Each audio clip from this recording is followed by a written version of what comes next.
Once again, good morning to all of you.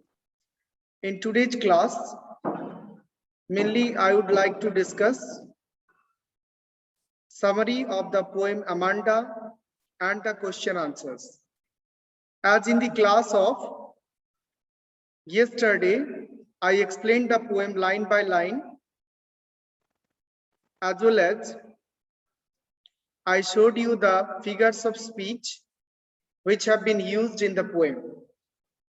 So in today's class, mainly I am going to show you the summary of the poem. And after that, I would like to discuss the question answer. So yesterday you got one idea about the summary of the poem. In spite of that, today I would like to repeat. The poem describes a girl named Amanda and her mother who is nagging her for her mistakes. She is first appointed out, most probably by her mother, for biting her nails, and for not sitting in the right posture. The mother also feels that Amanda sits in a lazy manner.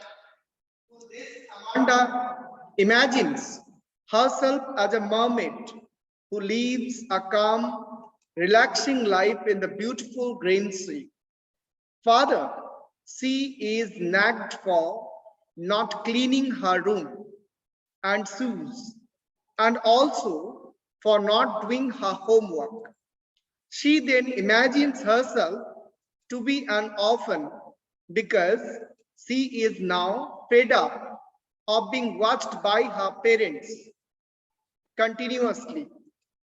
She says that she would have enjoyed her freedom then by making the patterns of her bare feet on the sand and would live a peaceful life. Next, Amanda is scolded for eating too many chocolates, as this causes pimples. She is also scolded for not listening to her mother. Going to the next slide. So now Amanda thinks of being Rapunzel, a character from a fairy tale, and wants to live in a huge tower like her. In the tower, she will be alone and will live a peaceful life and will never allow anyone to come in. Finally, the mother asks her to stop being moody because she does not want anyone to blame her for harassing her daughter. At this time, the poet has not written any reaction from Amanda's side.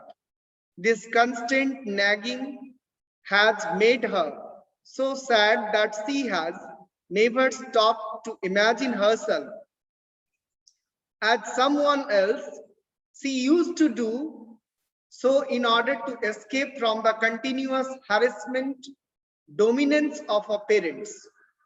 So, as you can see here, in this poem, Amanda wants to lead a free life, but constantly her mother nags her, her mother reproaches her, her mother criticizes her.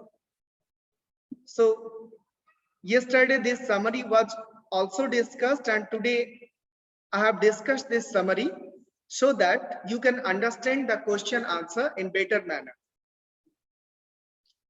See, in your book, some of the questions are given. The first question is, question number 1, how do you think Amanda is? How do you know this? Amanda is about 9 to 10 years old school girl. She is being scolded for things typical for that particular age. Her parents are trying to inculcate in a good manner and etiquettes. Amanda is very innocent and immature. Next question. Who do you think is speaking to her? One of her parents is speaking to her. Most probably, it is her mother. In a traditional household, mother is held responsible for the conduct of a child. In this case also, the range of instruction suggests that the mother is Amanda's mother. The speaker is Amanda's mother. Going to the next question. It is question number 3. Here you see question number 3. In question number 3, why are stanzas 2, 4, and 6 given in parenthesis? Why are stanzas 2, 4, and 6 given in parenthesis? Stanzas 2, 4, and 6 are given in parenthesis because they reflect the inner thoughts of Amanda. They can be taken as the reaction of the child for the instructions given in stanza 1, 3, and 5. Here, there is an alternate sequence of scolding of the mother and corresponding reaction to it given by the child. So parenthesis is used here to make the reading of the poem friendly. Next, it is question number 4. Who is the speaker in stanza 2, 4, and 6? Do you think this speaker is listening to the speaker in stanza 1, 3, 5, and 7? The speaker of the stanzas 2, 4, and 6 is the child, Amanda. No, she is not paying any attention to the speaker of stanzas 1, 3, and 5. She is lost in a world of her own. Her imagination provides her an escape from her sorry reality.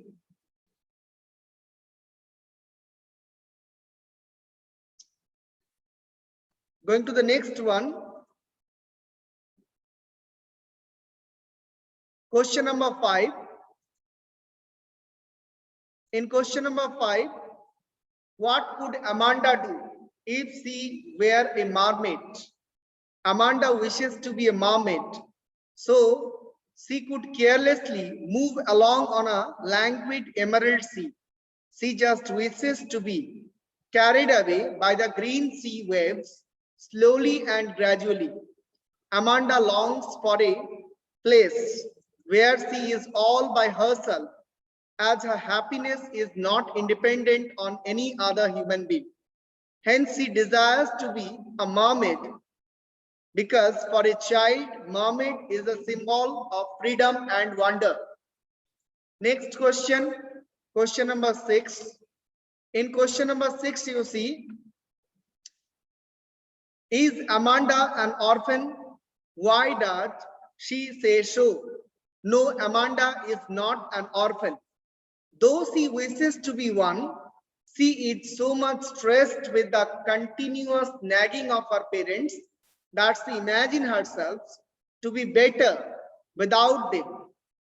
The mere presence of her parents around her depresses her. Amanda is a little girl who seeks golden silence and sweet freedom. She wishes to roam around streets and draw pattern with her bare feet.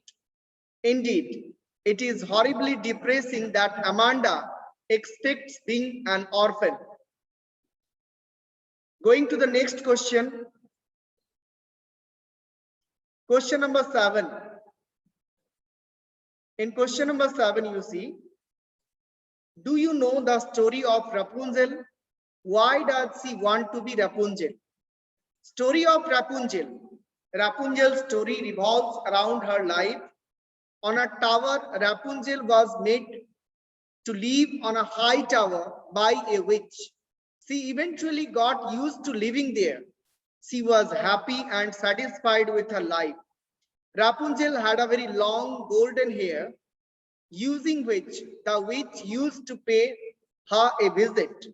The fate of Rapunzel took a turn when one day a prince came to meet her using her hair. The witch had punished both of them by separating them.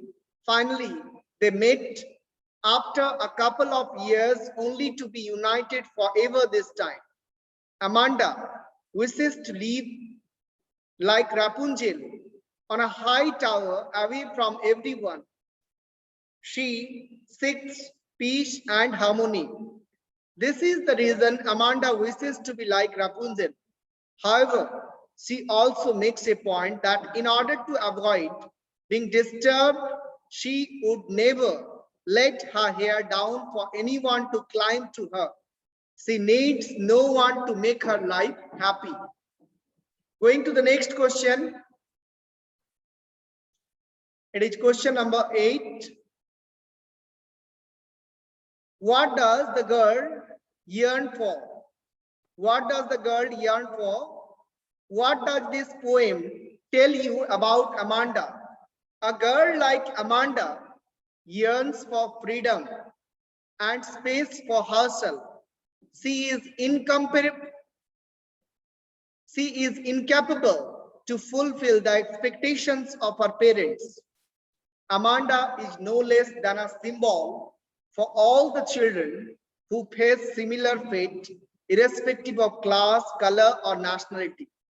Traditional societies demand a certain type of behavior from the individuals, and the training to produce such begins at a very young stage. Parents ignore the innocence and understanding level of their children, and thereby the young ends up killing their imagination and thoughts. Read the last stanza. Do you think Amanda is sulking? Is moody? No, Amanda is neither sulking nor moody. She is simply not interested enough in the nagging business of her parents. Amanda cares more about her imagination, thought process over the manners her parents are trying to inculcate to her. So I have discussed the question answers. I think you have understood the question answers. So far I can see 22 out of you have joined. Thanks to all of you, those of you have joined. And here I end discussion of the question answer.